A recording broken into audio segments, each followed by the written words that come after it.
But We're gonna record it. There we go. okay, got it. But again, I would like this to also be somewhat interactive.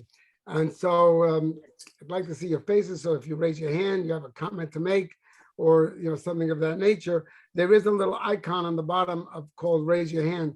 So if you don't want to show your face, you can click the icon of raise your hand so that I'll know that you want to say something or you want to speak. And please, when you do want to speak, just unmute yourself and share with us. But I would like to have an idea, if it's possible, of how many of you have already viewed the film. So how do we determine that? Okay, I've got a couple of hands up, The ones that are not on video, I cannot tell if you've seen the film or not. I've seen the film. Thank you, Leah. And how about those of you like Michael and Joanne, Yvette, Betsy, Karen, Alice? Have you seen the film yet? Lila? You can answer in the chat as well. We can see that. So if you wanted to answer in the chat. But no pressure. No pressure. Okay. All right. We want to say that the link will stay open. Yeah, I know that if you have not seen the film yet, you can still see the film after our discussion. Up until when? How long? Until Sunday? We have it until the 14th so far. Okay. All right. Another, because this has been given to us by the producer, and of course it's limited. It's a limited showing, which is also very important to understand. So, Lori saw it. Okay, I got the chats. Some of you have indicated that. Oh, that was Michelle, not Michael. I'm sorry, Michelle Victor. Not yet. Okay, good. So there are some of you have not seen the film yet. So the film. So I'm going to review the film. And for those of you who've seen it, it'll just kind of bring back some of the ideas and thoughts. And I do want to have a discussion. If you have some thoughts about the film, I'm sure some of you, those of you that saw the film, there were some moments that you said, oh, I can't look at this. I mean, or the striking elements of the film. There are some graphic pieces in the film that are very difficult. Particularly, it's a Holocaust film. It is what it is. It's a Holocaust film. So there's going to be some graphic elements to the film. The film is called The Auschwitz Report. It's also has another name. It's also called the Wetzler Report. It's named for the two people that actually prepared this particular report. And it shows what we call the unrelenting brutality of the film's various scenes. But the story is a phenomenal story. It takes place in 1944. So as you all well know, 1944 is already near the end of the war. But they don't know it's the end of the war. We know it's the end of the war. But the participants in this concentration camp in Auschwitz don't know that we're getting near the end of the war.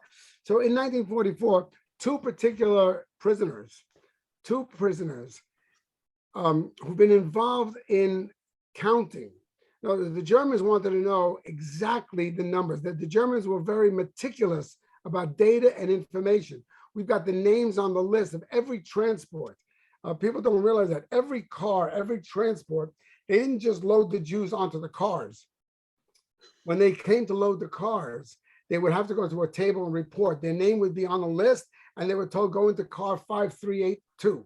You go into car 5381. You go into car 429. I mean, they were designated specifically which cars they go in. And there's a list of every single passenger, if you will, use that word, in every car. So we know, that's how we know there were 80 to 100 people per car. And so when it's unloaded, we also know how many people died in the transit. And we also know how many people ended up in the gas chambers and crematory, and how many went to the right and were kept for labor. So with that understanding, there was meticulous data. So these two gentlemen, these two inmates, were also part of a group. One of them was a scribe, and his job, and it says scribe on his coat, was to note the number, anyone who had a number of the person, and when they died. And particularly not the gas chambers. His job was to note how many died in the camp. Whenever someone, like in the morning roll call, if they were short by 5 people, because 5 people had died during the night. he was responsible for jotting down who died during the night and keeping a record and keeping a track of that. And as he started to do that over the course of time, he was keeping his own documentation. Besides giving it to the Germans, he kept his own documentation of what he was doing. It's like there was no carbon paper, but he kept another copy. And so these two gentlemen, these two, Wetzler and Verba, Alfred Wetzler, who in the movie they call him, Rudolph calls him Freddie, and Rudolf Verba, whose birth name was Walter Rosenberg. And these are two real people. This is not nonfiction. And he had changed his name to Rudolf Verba in Slovakia because he didn't want to be identified Jewishly. It's an interesting concept of these two gentlemen.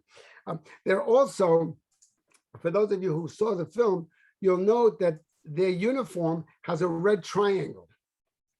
Yes. So the red triangle, you saw that, right? The red triangle is not, they're not identified as Jews. They're identified as Polish political prisoners. And that's what they were arrested for, as Polish, because they were anti the Nazis, and anyone who was not Jewish but Polish anti the Nazis was arrested.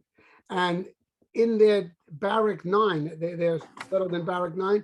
Everybody in Barrack 9 is a Polish, a Pole or a Slovak. They are not Jewish.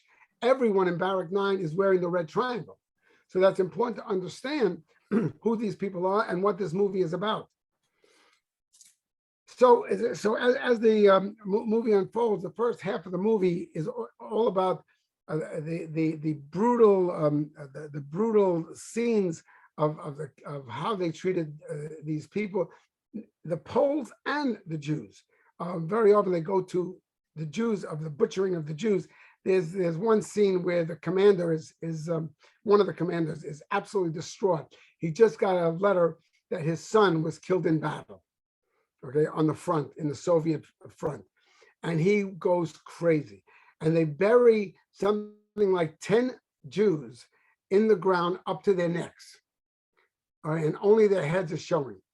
And he takes his stick and he bashes the head of one particular Jew in frustration. They killed my son, they killed my son, they killed my son. And he's just, basically, he beats him to death, this person.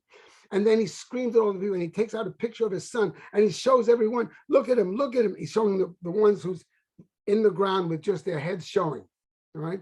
And he shows them the picture of his son. Look at my son, isn't he handsome? He's so good. How could he die? How could he have been killed?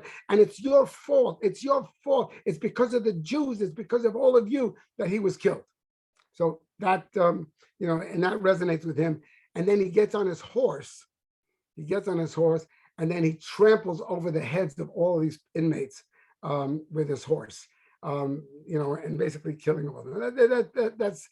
That scene is done to kind of show the brutality. For those of you who remember the movie opens with a man hanging. Okay, it opens with a man hanging from the fence. Now, that's a little juxtaposition because nobody hung from the Arbeit macht frei fence. That's not where they hung people. But in this movie, it starts off with a hanging, because hanging was also the punishment for anyone who's tried to escape. And so this movie is about two escapees. So it starts off with the hanging, because that was the point where anyone who escaped and they caught them, they would be hung in front of everybody in the roll call, in the appel of the morning. And so what we're getting a sense of through the beginning of the movie is this brutality, this idea of what's going on. And again, interestingly enough, it's about these Polish prisoners in Barrack 9 and what they go through and what's happening to them. One of the prisoners that's going to be dealt with later on is a Franciscan priest. These are religious people. These are members of the church who spoke out against the Nazis, were immediately arrested. We know that the church per se supported the Nazis. And the reason for that was because the Nazis were against the communists. So from the church's point of view, better to support the Nazis than to allow the communists to defeat the Nazis. If you recall, the communists were anti-religion. And under communism, religion was barred. So as far as the church was concerned, The Nazis at least have a religion. So that was part of the church's policy of supporting the Nazis. Needless to say, members of the church, though, did save Jews. Members of the church did do things that were outright against the Nazis, and many members of the church were arrested by the Nazis because they were anti the Nazis. But as a policy, the church itself did not speak out against the brutality of the Nazis. So these two men figure out a plan, how they're going to escape Auschwitz. That in and of itself is daunting. The idea with the barbed wire fences, with electrical fences, with all the things that the guard towers and everything that's going on in Auschwitz, they're constantly counting, the constant counting of the people. The idea of escaping is hard to even imagine. And nevertheless, you should know that in the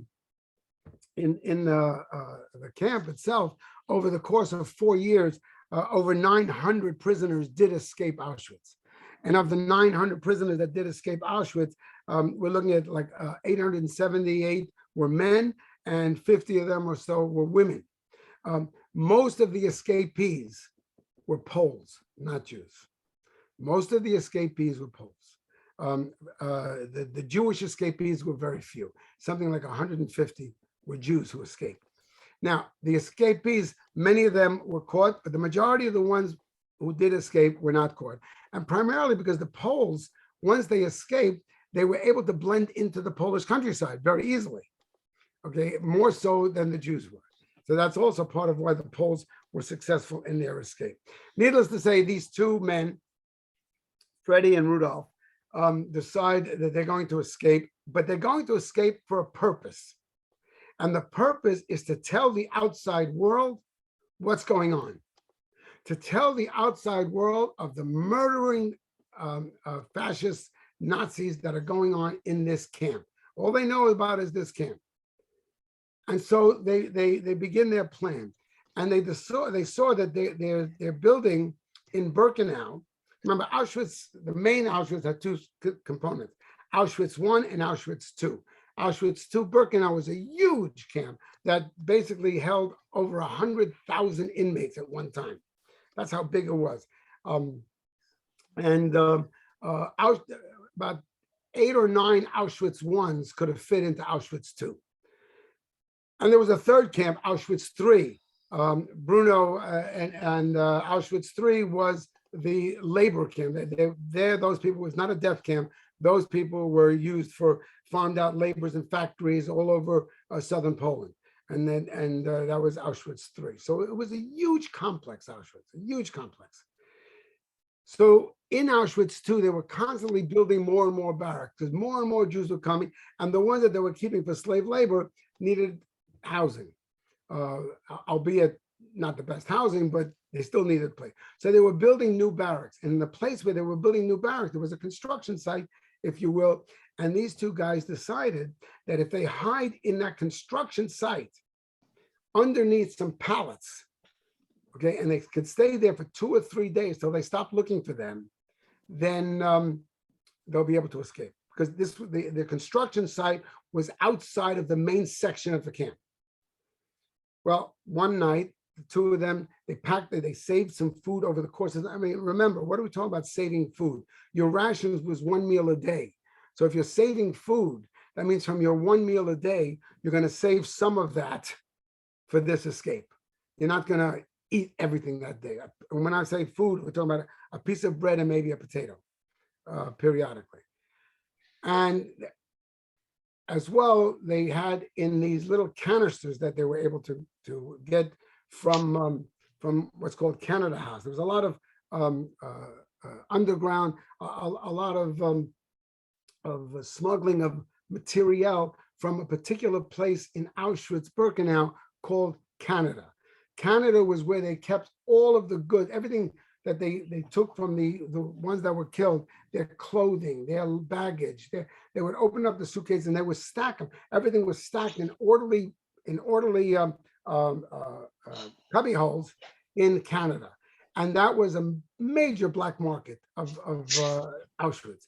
If you needed something, if you knew somebody, one of the inmates in Canada that worked Canada, you could somehow, with a piece of food or with a cigarette, you could purchase material for them. So they did. They purchased some material that they would need for escaping.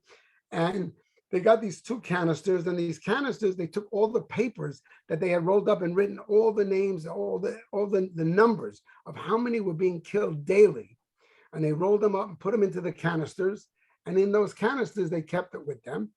And they snuck in at night into the construction zone. They went under the pallets. They raised the tar pallets, the pallets over them. And another person working with them poured tar around the top of it and some gasoline, so that when the dogs came sniffing, the dogs wouldn't smell them. Because that's something also they have to take into account. They're going to be looking for them. They're going to know they're missing, because when they come out of, when Barrack 9, that's where they were, Barrack 9, when Barrack 9 is counted the next morning, they're not there. And they also recognize something else. There was going to be a price to pay for those who stayed behind, for those who did not escape. And many of the people knew about their escape plan. It was kept secret, but it was kept quiet. And nobody ever gave them up. Nobody ever gave them up. The next morning, you have the appel, the roll call. And sure enough, Barrack 9 is missing some inmates. And the capo, the leader of Barrack 9, who is responsible for counting, he goes crazy. He can't believe someone that he didn't know about the plan.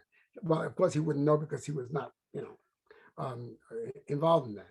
And usually the capos were Ukrainian. They were prisoners themselves, but they were given the responsibility. They were either Ukrainian or Polish, who were responsible for the barrack. And each capo was responsible for something like 150, 200 people in the barrack. He's counting over and over again. Everyone lines up in columns of 5, so he just has to count the outside. They're missing 2 people. And the commander said, okay, we're waiting for barrack. Every barrack is now given their count. The count was okay. The barrack is dismissed and go to work. Barrack 9 is still standing at attention, waiting for the count to be finished. And needless to say, the capo comes over to the commander and says, I don't understand it. I don't know why. I have nothing to do with it. We're missing 2 people.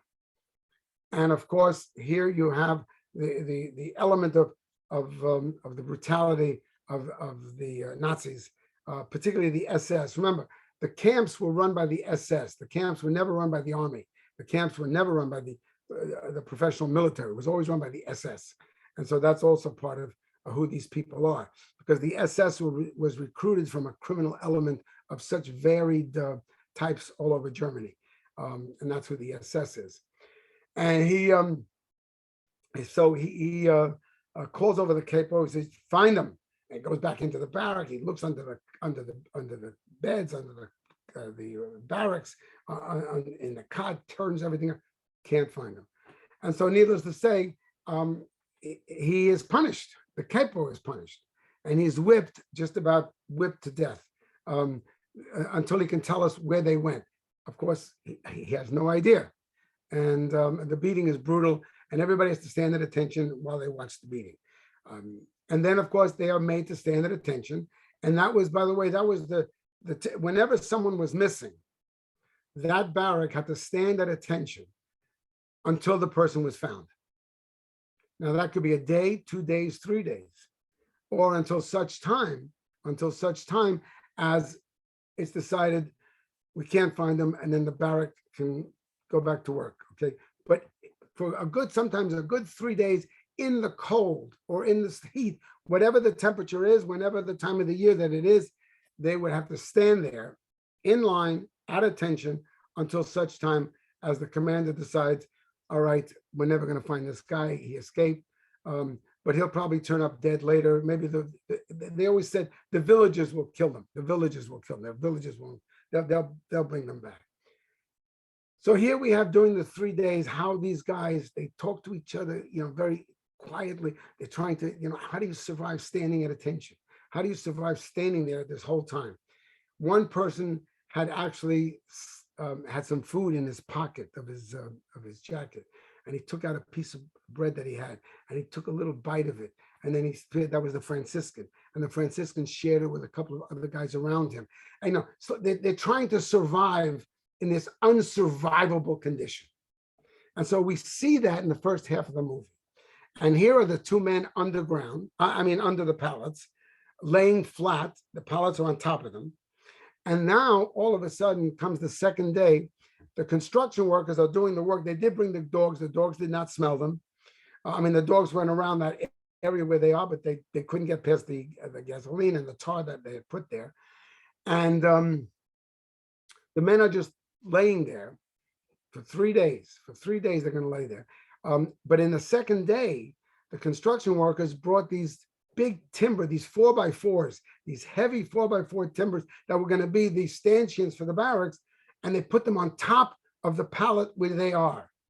And they lay all these timbers, which is going to make the sliding impossible to lift and to get out. These timbers are heavy. These men are weak. They're not that strong. Comes the third day, the timbers are there, and now it's nighttime, and they hear the sirens have stopped, and they realize, and they kind of hear this talk that's going on outside. They've stopped looking for them. They've stopped looking for them. Now it's time to get out. Now it's time to escape. But they can't lift the floor that the pallet, the timbers are on top of. And they start moving, and they're screaming at each other in a low voice. I'm not going to die here. I don't want to. I'm not going to die here. We've got to move. And they try and slowly they decide to try to push it off. Eventually, after an exceedingly amount of time, and they're able to push a couple of timbers off. They're able to move that slide over the panel and sneak out and get out. And they get to the fence. The guards have been the heightened tension looking for the prisoners has been reduced. So there's a couple of, so there's a lighter area. The guards are not on such intense search, and they're able to sneak out of a fence underneath barbed wire where it's not electrified. They knew where that section was that's not electrified. So they can get out there, and they get out, and they start to run, and they start to run away from the camp. And, one of the comments that Freddie makes, no more fences. I'm never going back with no more fences. I will not be fenced in ever again. And on August 10th, 1944, they escape. And so here you have this beginning of, now they're trekking through the woods. They're eating berries. They're eating whatever they can find on the trees, on the bushes. One of them gets a bad case of diarrhea from the berries because maybe they weren't the right berries to eat. He didn't know they looked like berries, whatever. He took the berries and ate them. So with that, they're still going on. And one of them cuts his foot. His foot is really, really bad, and it's bleeding, and it's terrible. So Freddie takes off his shoe and gives Rudolph a shoe, and he wraps his foot around because he needs a shoe. His shoe had fallen apart. His shoe had completely come apart, and that's what ruined his foot, and he couldn't walk. So now they're dealing with that kind of an issue. And they're in the forest. It's been a day, 2 days in the forest, basically somewhere around the 9th and 10th day in the forest. Now they're heading in a direction, they're heading northwest, trying to get to the border, particularly of Slovakia. If they can get to Slovakia, they know there's a Red Cross station there. They'll be able to deal with the Red Cross station in Slovakia. They'll tell their story, and everything will unfold. As this unfolds and as it goes on, they're very weak. They've run out of food, and they're just laying there. Kind of whenever they lay down to sleep, they bury themselves with leaves, so no one would spot them in the forest. Along comes this Slovakian girl, because they are right near there, which they didn't realize they had crossed the border, that particular border, and she sees them. They panic. She sees them. They don't know what to do. They don't say anything. And she looks at them, and they look terrible. The dirt, they've been through the mud.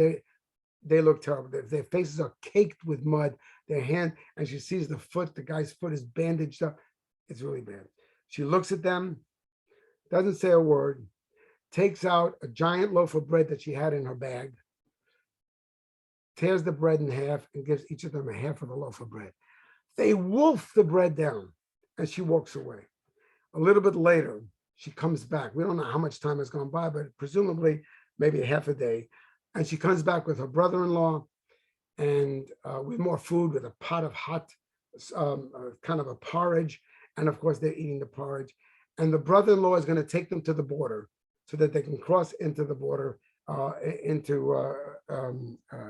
Slovakia, right near the city. They want to go to Zilna. Zilna is where the Red Cross is. So they want to go to Zilna, which is right near Bratislava. So it's also, it's going to be in a good place. And it's right by the Czech and Polish border. That's where they think they'll be safe. So this is 11 days, 11 days. And this 11 days is, it's heart-wrenching. In the meantime, we keep going back to the camp. These men are still standing there at attention in front of their barrack. Okay, they have not been fed. They've not been allowed to sleep. And anyone who falls down and collapses will be shot and will be killed. And so they each try to hold each other up so that nobody falls down and collapses. So again, we see the brutality of this. And there's another little episode with the Franciscan and this particular commander who killed all those Jews' heads because, he bashed them in. He brings the Franciscan in and he tries to, it's almost like he wants a little bit of forgiveness from the Franciscan. But the Franciscan is not there to do that. He's not going to do that. But he says, the Franciscan says, I don't have to think of forgiving you or punishing you. That'll be done later on. A higher power will do that. It's not for me to do that. And so we see that, a piece unfold. There's a little dialogue between the two of them.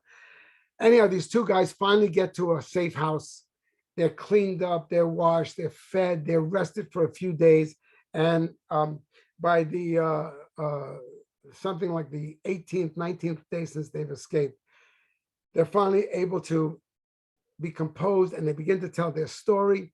The Red Cross official who was supposed to be there, Mr. Warren, doesn't show up. So they tell the story to the Slovak, the underground, the underground, and the Slovak underground listens to them and basically says, we heard rumors about that, but it's hard to believe that that's what's going on. They describe what's going on and with details, the type of brutality that's going on and the murdering, and they talk about the gas chambers.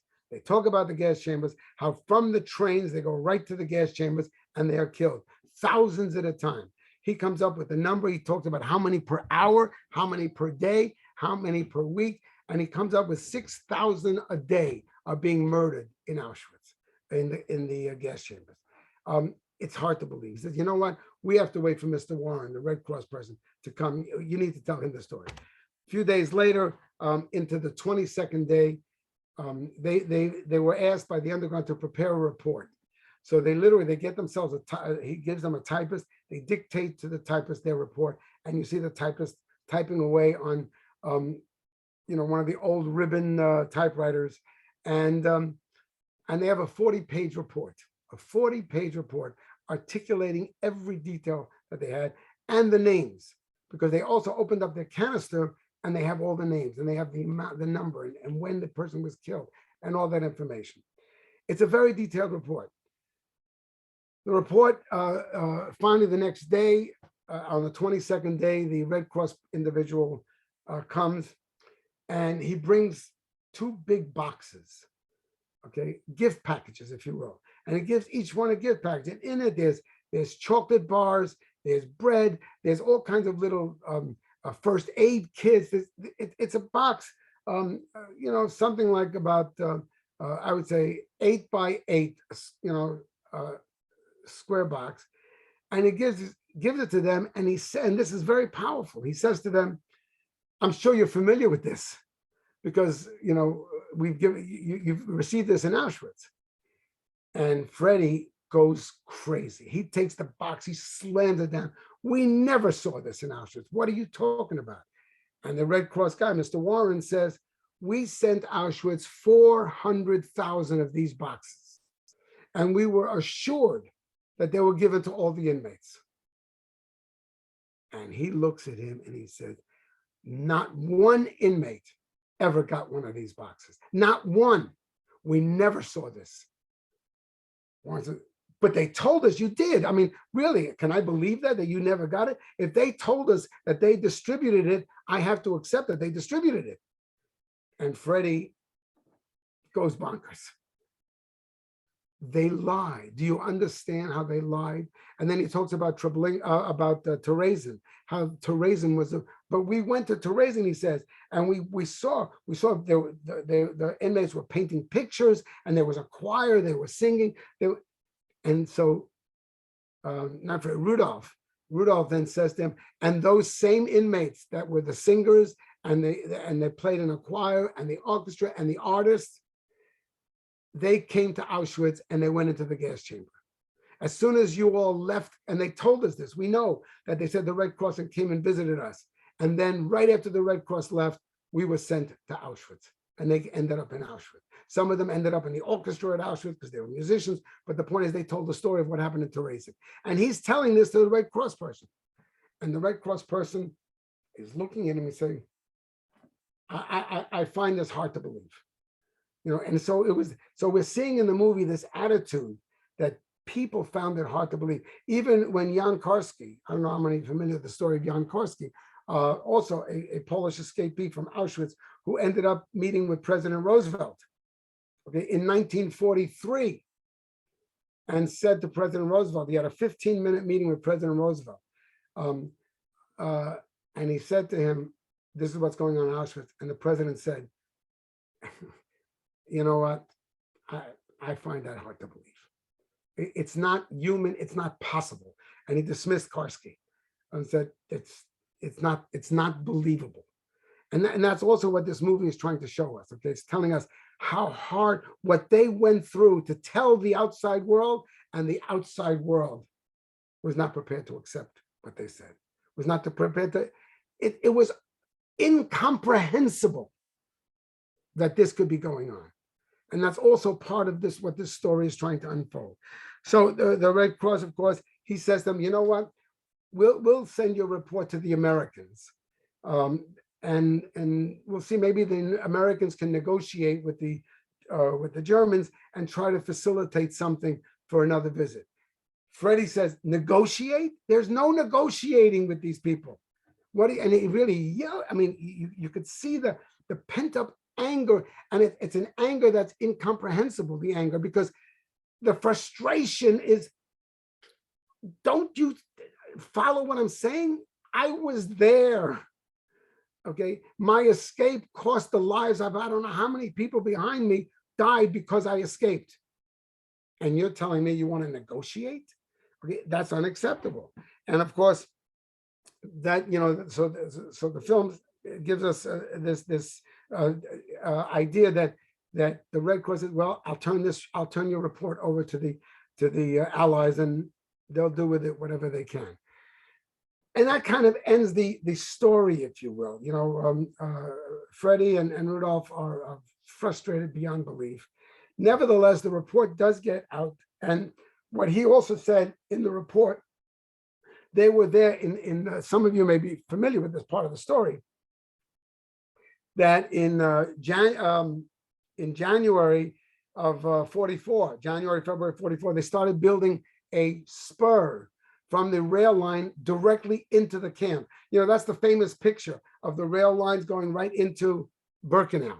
Okay, and we always see the picture, and the train goes in and then they unload the train. That doesn't happen until 1944. Okay, with the Hungarian liquidation of Hungary, of the Jews of Hungary, and bringing them to Auschwitz.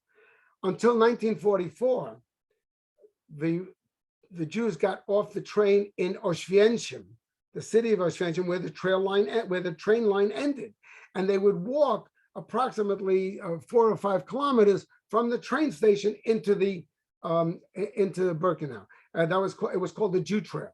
It was called the Jew Trail. For those of us who've been on the march, for those of us who've been to Poland, we see where the Jew Trail is, kind of parallel to this rail line. But clearly it was very inefficient because walking thousands of people with, you needed a lot of guards because a lot of people tried to run off and they would get shot every time they run. But it was very demanding to walk thousands of people. And for 2 years, from 42 until 44, this was the way they brought the Jews into Auschwitz. In 44, to prepare for the anticipated Hungarian deployment of Jews, bringing them to Auschwitz, they said, we have to make this easier. And they built a spur. That's the rail line that you see going into Auschwitz. Okay, that was built. And so in their report, Rudy and Rudolph and Fred basically talk about this spur that's for the Hungarian deportation. It's for the Hungarian deportation because they knew the Hungarians were starting to come. And by August of 44, of course, the Hungarians, by April of 44, they had already started. Between April and August of 1944, 450,000 Hungarians were brought to Auschwitz and killed. Between April and August, because of this spur, which made it so much easier to just move people. Remember, this whole Holocaust story, it's important to understand that from 1940 until 1943, okay, it was bringing the killing machinery to the Jews. That was called the Einsatzgruppen. And they brought the killing machinery, guns, rifles, as they followed the army, and the army conquered certain territories in Poland and in Russia. They would go into the Ukraine, particularly the Ukraine. They would gather together the Jews, 1,500 in a village, wherever they were, dig these huge pits and kill them in the pits. Comes 1943, the Einsatzgruppen is over. And instead of bringing the killing machinery to the Jews, they now bring the Jews to the killing machinery, which is much more efficient, much more efficient. And so that's what we're seeing also here as this story unfolds. This rail line was very efficient because now you have them already in the camp. You don't have to walk them to the camp.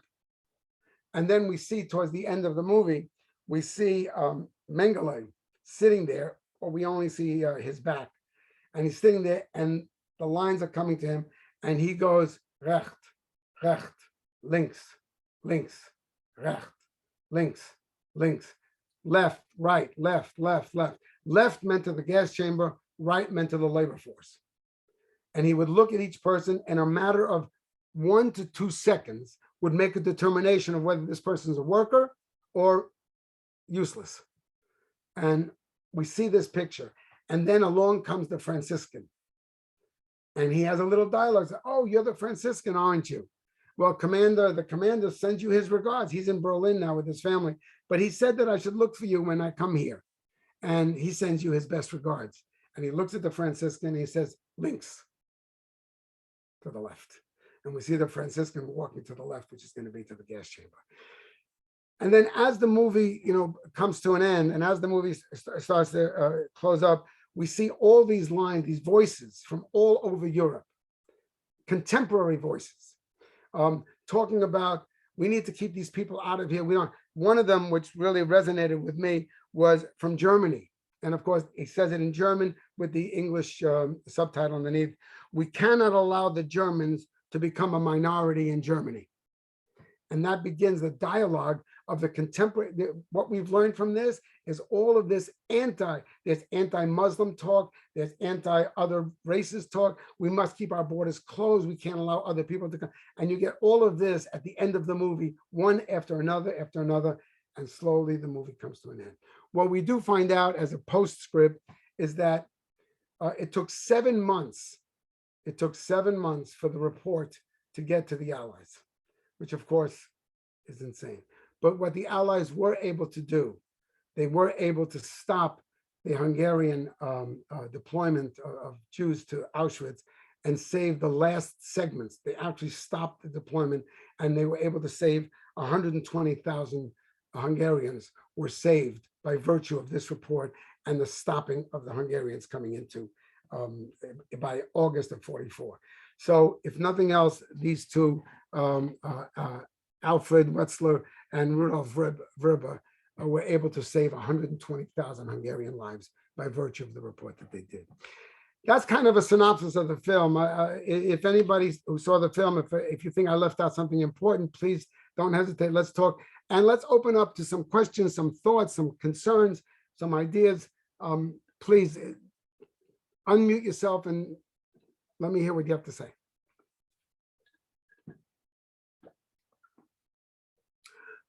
I know you need to take a deep breath. It's a lot. It's a stark. If you have not seen the film, again, it'll be shown through the 14th. You have the link, so please take the film. I do not recommend the film for anyone under the age of 12 or 13. I really do not. I don't think anyone under 15 should see the film. It's too graphic. It's too graphic. Leon, I also Please, just want to Debbie. say for the film, if you haven't accessed it yet, just to give people a little bit of understanding, it is a Vimeo link. So when you click on our link, it'll take you to another screen and it actually says rent. You do need to click on the rent because that takes you to the screen where you put in your email, and then below your email, there's a place to put in that promo code DPJCC. And that of course negates the amount of the rent. And then from there, you're able to get into the film. So just so you understand that it's a little bit of a couple step process, because I saw a couple, you said that you had trouble getting in. So that is how, so when you go back, you can click on the link, as I said, and look for that little rent box, click on that, and it'll take you through. All right, great. And Jackie, I see your note here. You didn't know who that was. That was the Franciscan at the end, Jackie. Okay, that was the Franciscan who ended up in the camp. And then I have, I'm looking at your chat. Okay, questions. Are they part of Yad Vashem? They're not part of Yad Vashem. Number one, they're Jewish, but they posed. But in the camp they posed as Poles. Okay. In other words, so they didn't let them know that they were Jewish, and also they didn't hide anybody. You know, the Yad Vashem is for those righteous who took Jews in at the threat of the loss of their life and the loss of the life of their entire family. That's who's in Yad Vashem. Okay, so no, the two of them are not in Yad Vashem. Another question: why couldn't the prisoners who counted people in the barracks lie about the number? I'm not sure. Oh, well, you can't lie because there's a count. You can't. That because the Germans would look and they would spot, and if you lied, of course, that would be your death immediately. It's a fascinating thing, you know. Who's that? Karen? Yeah, Karen, you raise a very good question. You know, why couldn't they fake it? Why couldn't they lie? Number one, the capo, who is in charge of the barrack, is not a friend of these people. He's brutal. He beats them, and if anybody, for example, if you go into the barracks with 3 tiers, top, middle, and bottom. If you want to, now of the 3 tiers, which one do you think is the best tier to be sleeping in? Top, middle, or bottom? Bottom. Bottom. Bottom. Actually the top, because when people die, their blood, their juices fall down on you.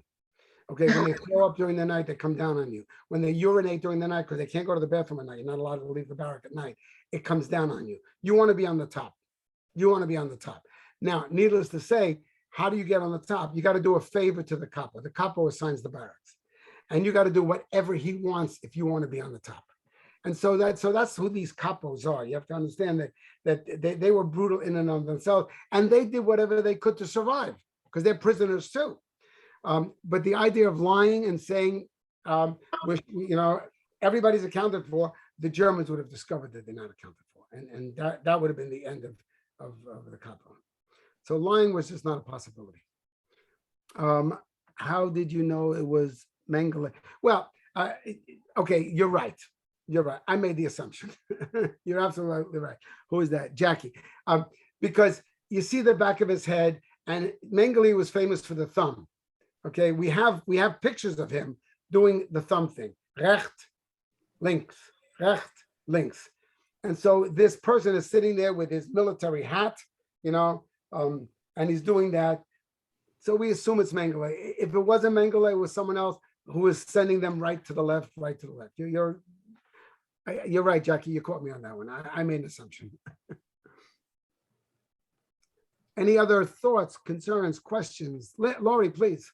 Leon, along the way throughout the timing of the 2 years when the camps were in function, were there any other so-called, I don't want to say famous, I don't think that's the right word, were there any other escapees, infamous escapees that resulted in anything as important as the Weltzler report?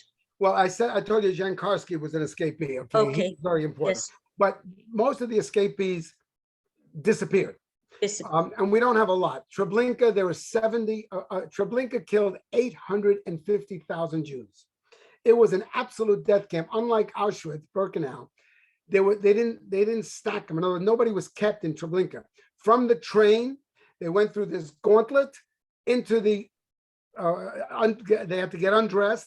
They went through a gauntlet where the guards would hit them with clubs and move them along fast, into a room sealed, and their gas chamber was carbon monoxide. Okay, remember, before Auschwitz, the gas is carbon monoxide. Zyklon B is developed in Majdanek. Majdanek was the experimental camp where they were developing different kinds of what's the best way, and that's where they did all the experiments, was in Majdanek, and that's where they came up with Zyklon B, was in Majdanek. Then they shipped that to Auschwitz, and once Auschwitz started to build these other gas chambers, there were 5 gas chambers in Auschwitz, 5. So that's important to understand that. It was the killing machinery. Treblinka killed 850,000 with carbon monoxide.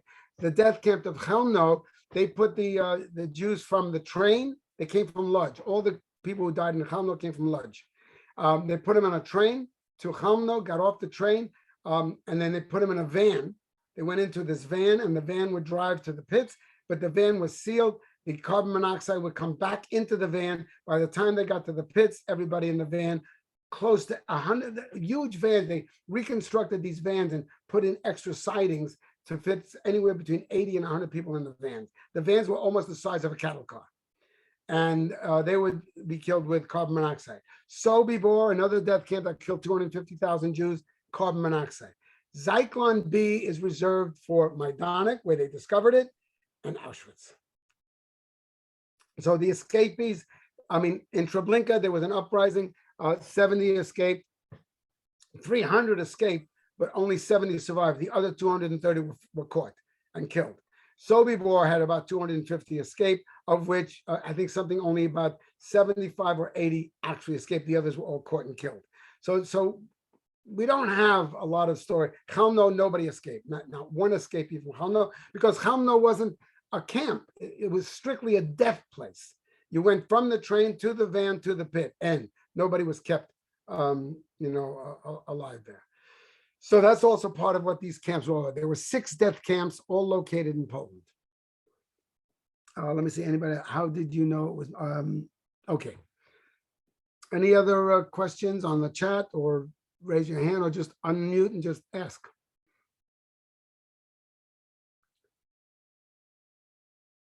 It's daunting. Sometimes, you don't even know what to ask, because it's like, it's so overwhelming.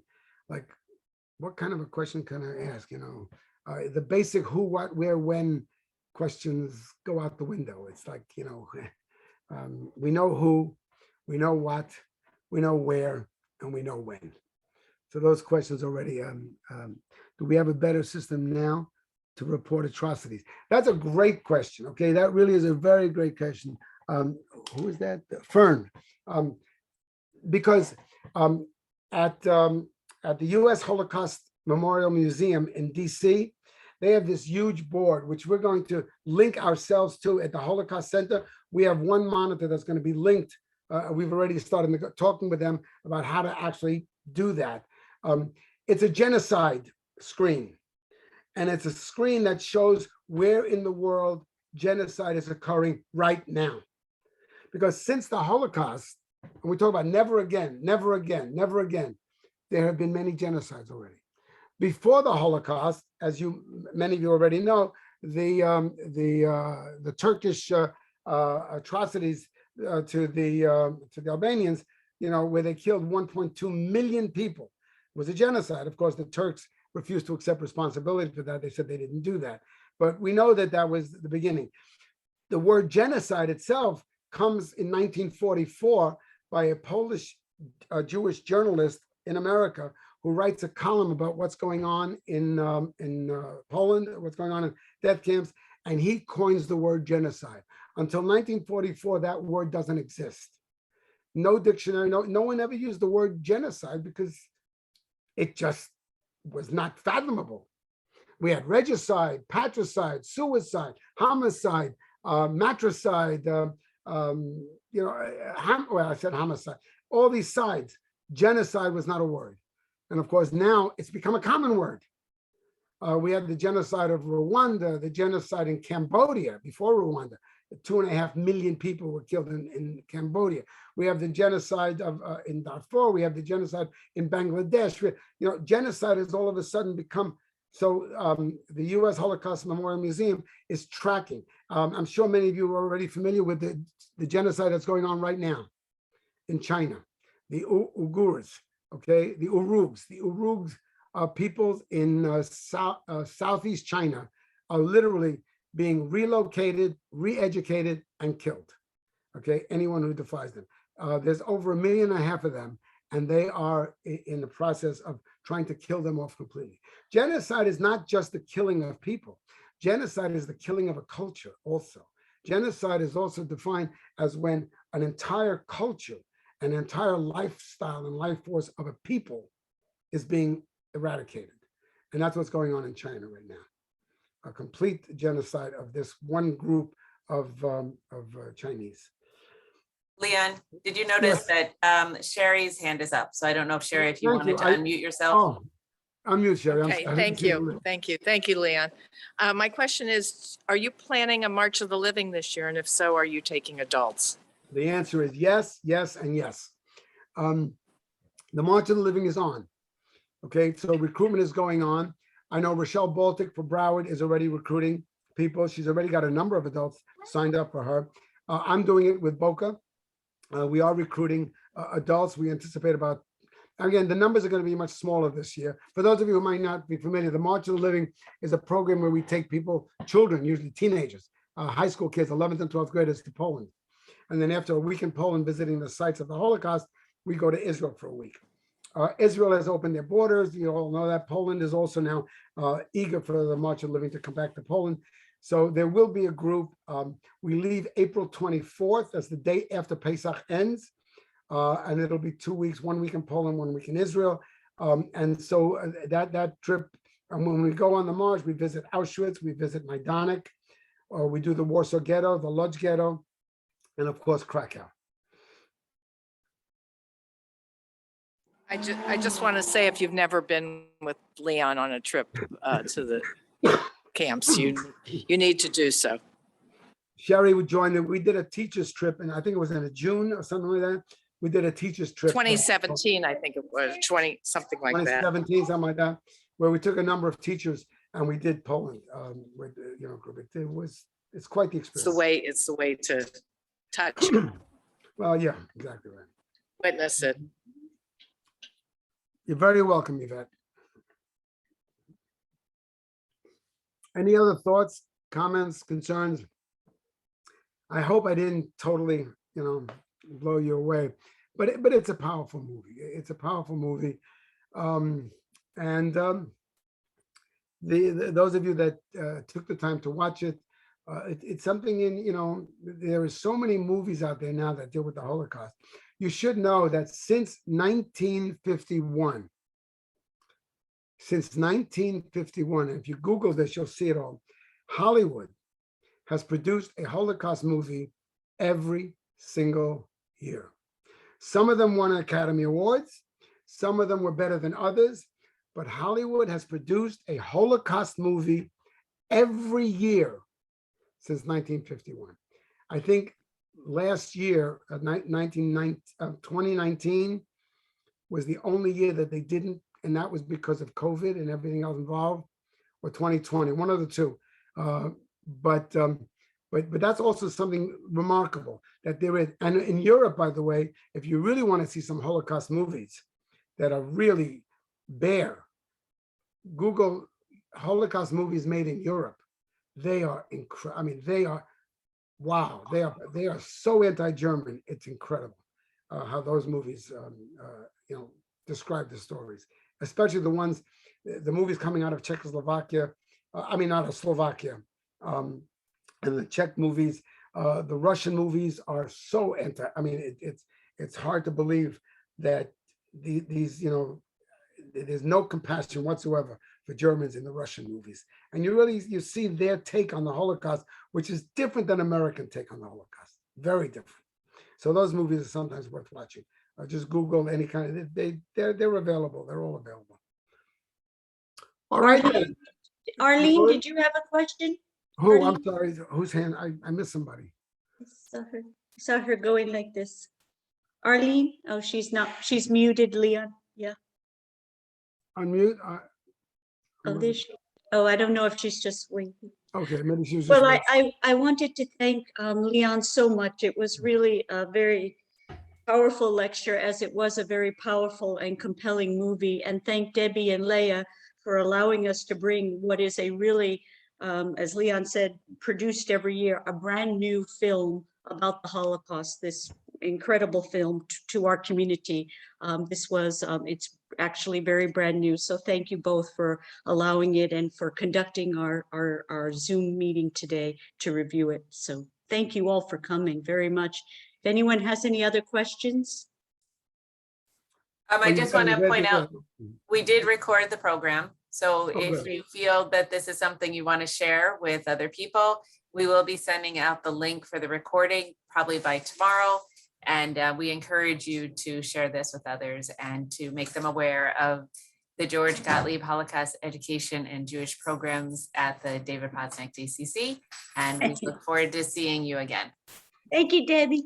Thank you, Leon. Thank you. Thank you, Leon, Leah, Debbie, everybody. Thank you.